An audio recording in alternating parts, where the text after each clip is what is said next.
Well, Tasha Delay, so welcome to Vajrayogini week 1. And so this is an 8-week class, and we're using the book by Elizabeth English on Vajrayogini. It looks formidable. It's a huge book, but almost half of it are various notes and other kinds of things as a part of that. So we'll go through in different sections. In fact, what I might do, and you can always look at this online if you want to, but the basic organizational structure of what we're going to be reading, let me just go through that with you in the table of contents here. So we start off with the preface in chapter 1, which we'll be looking at today. Chapter 1 talks about Vajrayogini in general and Buddhist tantras and how that fits together a little bit. Then next week we will do the first part of chapter 2, the cult of Vajrayogini in India, down through page 73, the four-armed Vajrayogini in warrior stance. So this chapter begins going through variations of Vajrayogini. And then we will start the next one on page 74, will be week 3, going through the rest of chapter 2. And then week 4, we will do the first part of chapter 3, the study of Vajrayogini sadhana. So we'll be looking at a particular text and going through and analyzing that in the book. And so we do that down through the first part of the meditation stage 1. So that goes down through about page 153, I think. And then we start on page 154, week 5, the self-visualization of Vajrayogini, and then the meditation stage 2, meditation stage 3, all of that. Week 6, we will start with meditation stage 4, as well as the ritual practices. And then week 7, we will start with Vajrayogini sadhana, and go through all 4 stages of the meditation. And then in week 8, we will do the ritual practices and cremation grounds associated with that sadhana. And then down at the bottom of the page, there's an appendix, the summary of sadhanas. And so we're going to then go through that, because this is a collection of, I believe, 46 different practices that have been all brought together. And so we will be looking at the brief summaries of each of those so you can get an idea of what the collection as a whole looks like as a part of that. So that's an overview of what we're going to be doing week by week as we go through this. So I usually do a lot of reading from texts, but in the first parts of this I'm not going to do that. So I've made up some notes, so I'm going to be talking from my notes here, ad-libbing a little bit, if you will, going through part of this. And so it starts out in the preface and gives a little bit of background information. The text itself is an adaptation of Elizabeth English's doctoral dissertation, and so that's part of why there's so many notes and so forth in the text. When you write a doctoral dissertation, you have to do lots of those kinds of things. And so a lot of that got included here, and parts of that can be very helpful, of course, for those of us who are more interested in the practice and so forth. It's also a part of a collection, and she hypothesized, dates are always difficult in these kinds of historical things because we don't have really good documentation for so many of these things, and so we have to look at some pieces that are mentioned in the text that we can identify with other dates that we think are valid, and so we can make approximations for those. And so this particular collection of 46 texts appears to have been put together sometime around the 12th to 13th century, so 1100s to 1200s. This is pretty much one of the peak periods of Tantra. Tantra appears to have begun at the beginning of the first millennium.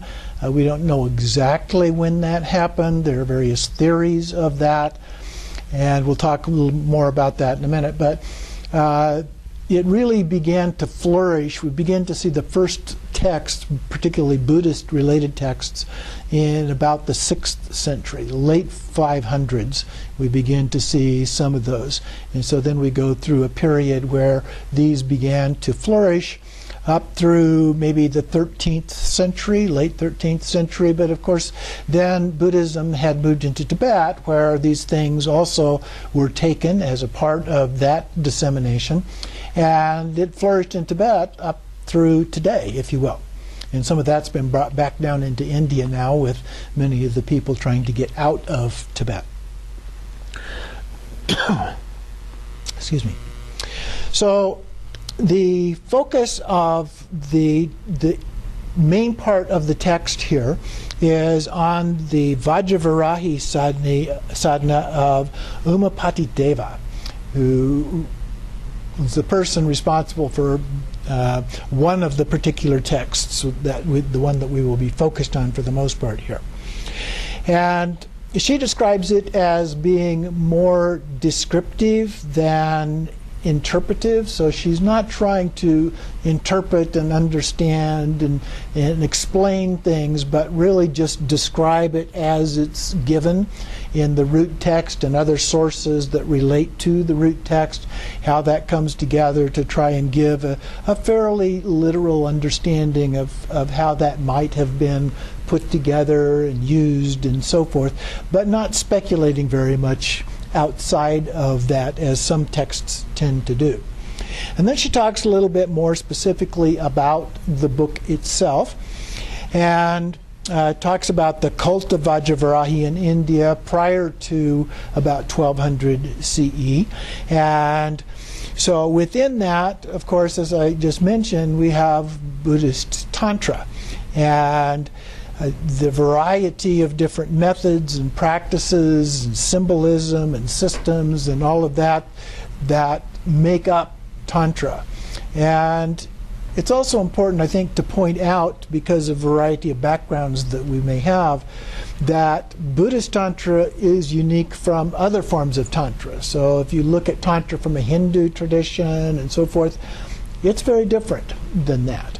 And so we have to understand as we read things, what type of Tantra are we really talking about? Even though it appears that they have very common source background, where these things originated, although a lot of that's extremely vague as well.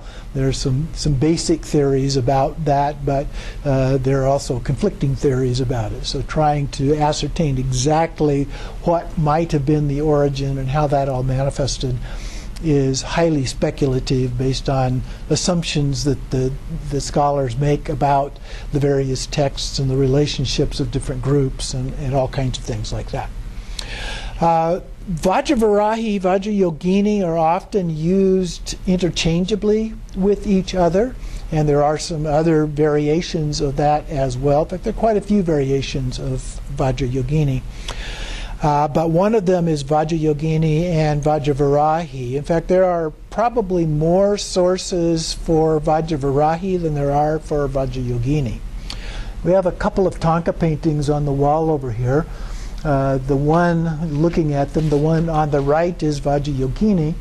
That's a fairly old form of Thangka painting. Not that the Thangka painting itself is old, but the form of that with the palace and everything is a fairly old format for that kind of a Thangka painting. And then we have Vajrayogini, the one on the left there, and you can see the pose is a little bit different, and there are some other characteristics that we'll talk more about as we do that. And so that is a typical kind of Vajrayogini type depiction. And so you can see that the pose is one of the key ritual differences, and then there's some other kinds of symbolism and so forth that we will get into in more detail about some of those kinds of things. So she points out, this is Elizabeth English, points out in the text that she's really focused primarily on this one particular sadhana. And so from an academic point of view and even a practitioner point of view, perhaps that does present a little bit of a weakness, because it's not a broad, widely inclusive type of an approach to studying something.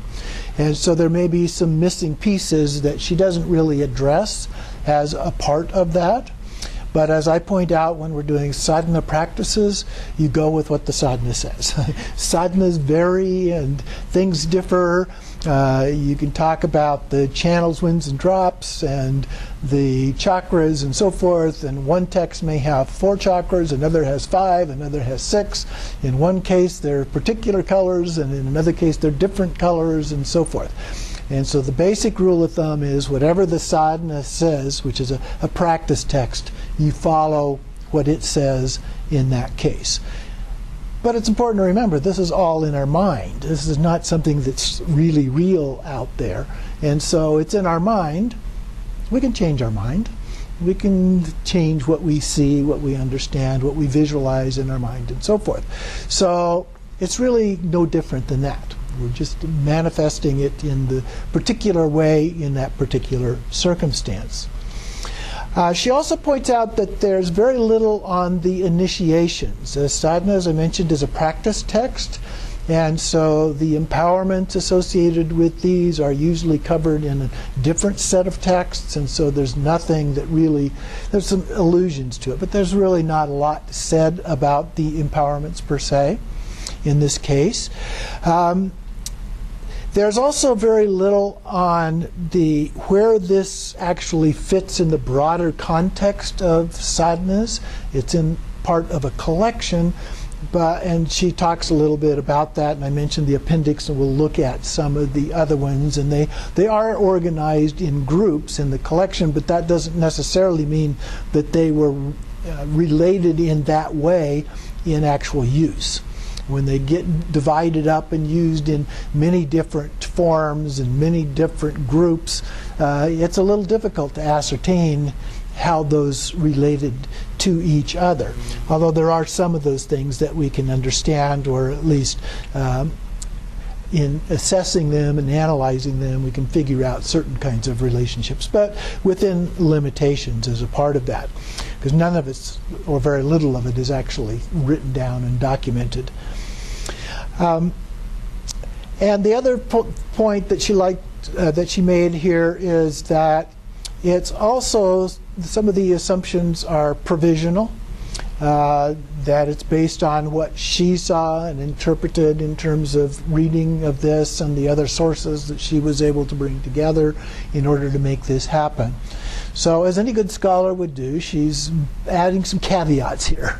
Okay, she said, you may see this as a wonderful text, but be forewarned, there are some conditions here. You need to be a little bit careful about those and not take too much from that.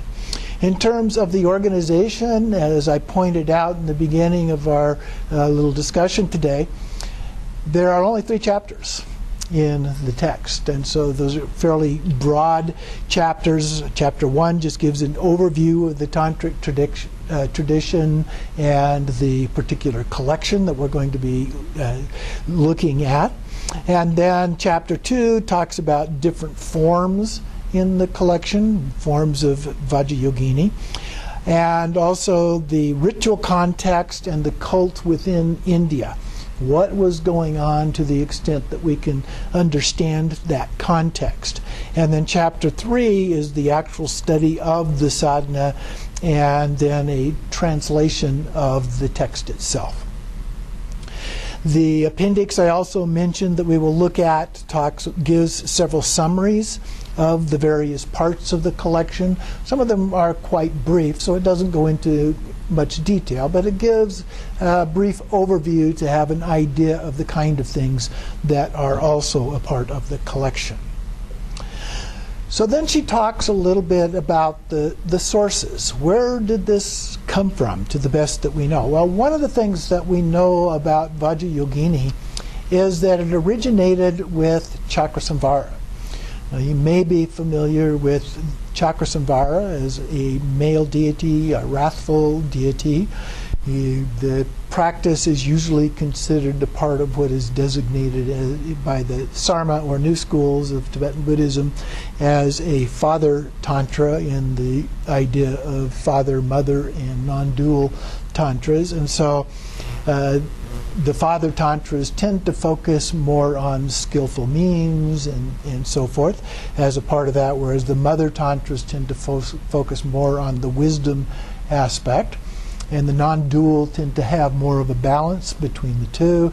But it's important to be aware there's very little agreement as to which tantras fit in which categories.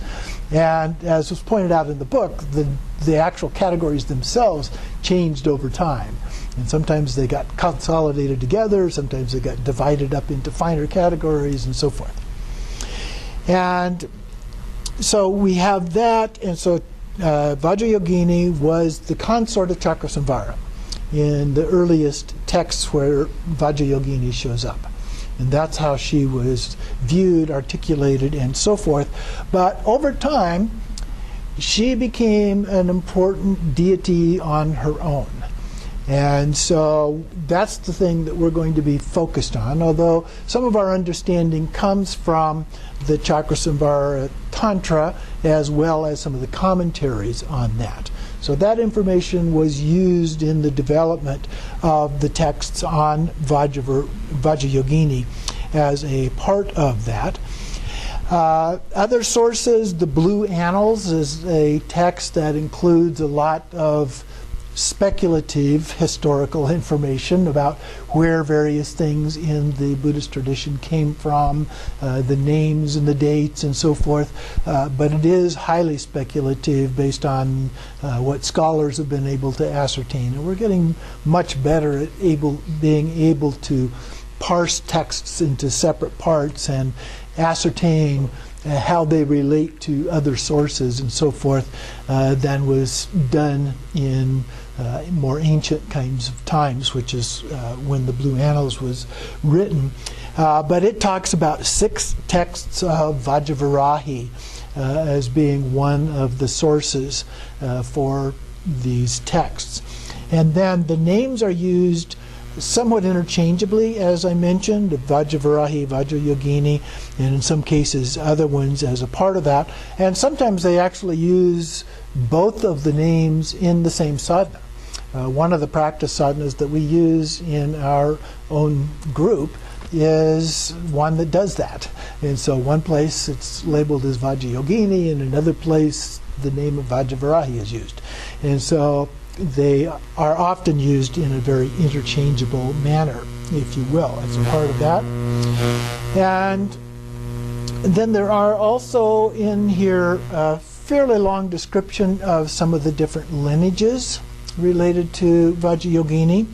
One of those lineages, for example, goes back to Talopa, one of the earliest of the Mahasiddhas in India, who was also highly recognized because of the development of the lineage that eventually became the Kagyu school in Tibetan Buddhism. And so we go from Talopa, who lived about the beginning of the 2nd century, so around 928 to 1009 is one of the dates that are given for him. And his student Naropa, who was at the what's the name of the university? Nalanda University, yes, thank you. And became a student of Talopa. And so the practice was passed on to him. And he did a version called Naro Kachari. And Naro Kachari is the form that we see in the Tanka of Vajrayogini over here in terms of her pose. And then there are some sources that also trace to Nyingma, who in some cases say that she was Naropa's sister, others say maybe she was a cousin or something, we don't exactly know. Marpa was also a student of Naropa, and he lived around 1012 to 1161. Milarepa was his probably most famous student in Tibet. So He is about 1052 to 1135. So that gives us an idea of where some of these key figures are. And of course, then that goes on down through Gampopa and others to form the formation of the Kagyu school, which was also then subdivided into different parts. And so there's a number of different branches of the Kagyu school today. But Vajrayogini has become a very important part of the tradition of the Kagyu school. There was also an individual by the name of Rechungpa who lived about the same time as Milarepa or Marpa, around that range of 1084 to 1161. And then he also had a version of Vajrayogini text, which was then passed along to the 3rd, 6th, and 9th Karmapas, and probably some in between, but those all were involved in emphasizing that as a practice and passing that on to others, in some cases writing commentaries on that and so forth. And that was then passed on to the Sakya school. So those, as well as 2 other lineages. And so this was what is sometimes referred to as the 11 yogas version. We've also used that in some of the practices that we have done here at AWAM, which divides the practice up into 11 specific yogas as we go through the practice. In terms of the Gelugpa school, around the 18th century CE, they developed their own transmission for this, but it was based on the Chakrasamvara teachings, particularly of Je Tsongkhapa, who was the key figure for starting that version of the school, of the Gelugpa school. And so he wrote some extensive comments on Chakrasamvara, which is one of their key texts, one of their key tantras. And so they based their version of Vajrayogini on a lot of the things that he had to say. So that became a separate lineage as well. Not to be left out, the Nyingma school also has their version of this. And they read it back into the life of Padmasambhava. And so as they look at and understand Vajrayogini, they trace it back to having come from Padmasambhava, who brought it from India in around the late 700s, when he came to Tibet to help Shantarakshita with the building of Samye Monastery, the first monastery built Tibet, or the first Buddhist monastery built in Tibet. So that's at least the attribution that is made. Other figures, key figures that are a part of this, Longchenpa, very well known in particularly the Nyingma tradition, but also other traditions, also had some experiences that he said were with Vajrayogini in his meditation practice. And he talked in particular about 2 versions, both a white and a blue Vajravarahi version. And a blue is kind of unusual to see a blue one, but white and red are both fairly common. And he said that her appearance helped lead him to a treasure, so revealing a treasure, and he had an experience with Yeshe Tsogyal, who was a consort of Padmasambhava, but this in a vision had this experience with her, and she helped him to understand and interpret the text that he had revealed of Vajravarahi. And so there are also various Guru Yoga practices that link her and Vajrayogini, Vajravarahi, the her being Yeshe Tsogyal in this case. And there are also a growing number of practices and rituals The Chud practice, for example, with Magic Ladran, is one that also has some connections with Vajrayogini. Patrul Rinpoche, best known for the Words of My Perfect Teacher and some other writings.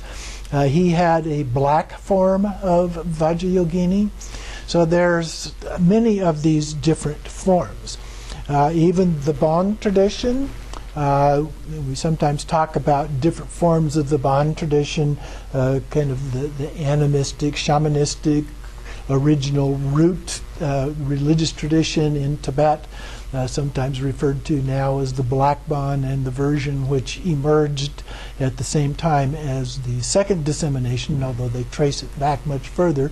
And there's some evidence that backs that up, some that doesn't, called the White Bon, but it looks essentially the same as Buddhism. They use some different names for some of the key figures and so forth, and have some other historical information in their version of that. But the texts are almost all the same, or very, very close to each other. And so it's been recognized by the Dalai Lama as a valid path of Buddhism as well. In the Bon tradition, they focus on Vajrayogini and also link that with Tumo, the practice of inner heat. And those two get connected in some of the other ones too. So even though Vajrayogini is usually depicted in terms of a generation stage practice with the visualization and all of those kinds of things, she's also associated with the completion stage practices, and particularly Tumo, but also she's often visualized as the very first part of going into the completion stage practices, particularly those associated with the Tsa-Lung type practices. In Nepal, there is one set of 4 yoginis that play various kinds of roles, and there are lots of shrines and temples and so forth. When I went to Nepal, I did a pilgrimage with Lama Gursum, and it was a Vajrayogini pilgrimage. And so we went to a lot of those shrines and temples in Nepal when we were there, did lots of practices, received lots of different transmissions and empowerments and so forth as a part of that as well. And then the initiations, another interesting fact about Nepal, I don't know how much you know about Nepal, but in Nepal, the Hindu and Buddhist religions have become very integrated with each other, to the point that a lot of practitioners can't tell you what the difference is. It's just their practice, their religion. And Vajrayogini is a very important figure from both of those points of view. But one of the other things is that their initiations tend to be focused on householders primarily, not so much the monks and nuns. So much of the tradition in Tibet in particular was focused on the monks and the nuns. Relatively little of that was articulated specifically for householders. Some of it was, and some householders participated and so forth, but mostly they acted as a support system for the monastic tradition. And the one more particular variation from that would be in the Nyingma tradition, which after it was originally founded lasted for a period of time, but then one of the kings, Langdharma, decided to destroy it. So he destroyed, he came from the Bon tradition, he destroyed the temples, the monasteries, and so forth. And so it became strictly a householder tradition. They didn't try to destroy it at that level. And so it carried on for a couple hundred years before the second dissemination came along into Tibet, in which case they began then to regrow their own tradition. But it has this connection, a strong connection with householders as a result of that particular aspect. But they have built up their monastic part of the tradition, particularly with some help from the Kagyu tradition. They were important in helping the Nyingmas rebuild their particular monastic tradition. There is also a living incarnation of Vajrayogini. In Tibetan, it would be Dorje Pakmo.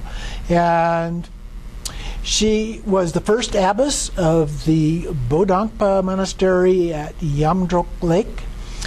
She's noted for escaping an invasion in that area that was caused everyone to appear to the invaders as a herd of pigs. And she's noted, Vajrayogini is noted for having the head of a pig emerging from the back of her head, or various positions, varies a little bit. It doesn't always have it, but a lot of times she has this image of a pig as a part of that, and apparently that is the connection that was made there in terms of the symbolism involved with that. But the current incarnation of her lives in Lhasa in Tibet, and she has become a part of the Chinese administration in Tibet.